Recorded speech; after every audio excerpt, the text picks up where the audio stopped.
Hola a todos. Vamos a hacer el calendario. Hoy es jueves, el 7 de enero del año 2021. Vamos a repasar qué son los 7 días de la semana. Lunes, martes, miércoles, jueves, viernes, sábado, domingo. Lunes, martes, miércoles, jueves, viernes, sábado, domingo. Los días de la semana, 7 días son. Llámese los 7 días, los canto yo solito. Ok, entonces, ¿qué día es hoy? Sí, hoy es jueves. Excelente. ¿Qué día fue ayer? Ayer fue miércoles. ¿Y qué día será mañana? Mañana será viernes. Hay 12 meses en el año. Nosotros estamos ahorita en enero.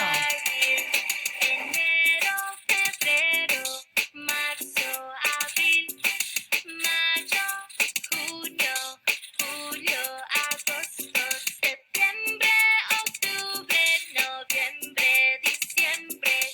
Estos son los 12 meses del año.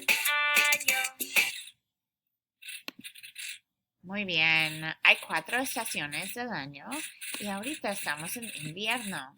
Vamos a repasar qué son las 4 estaciones. Otoño, invierno, primavera y verano. Otoño, invierno, primavera y verano. Como me gusta cada estación del año.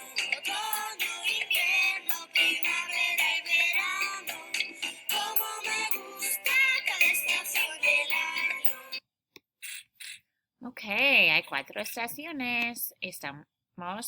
Ok, ayer convertimos 10 unidades en una decena. Hoy tenemos 7 decenas y vamos a añadir una unidad. ¿Cuántos tenemos ahora?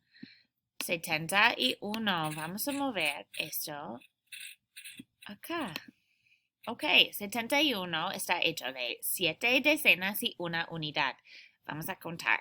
10, 20, 30, 40, 50, 60, 70, más 1, 71. ¿Qué tiempo hace hoy?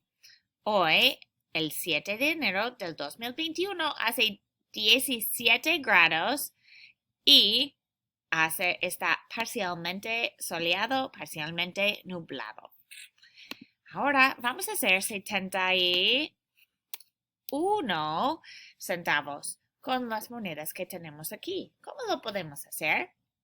Vamos a hacer 2 quarters para hacer 50, 2 dimes y un penny. ¿Listos para contar? 25 y 25 hace... Sí, 50, excelente. Más 10, 60, más 10, 70, más 1, 71. Muy bien hecho.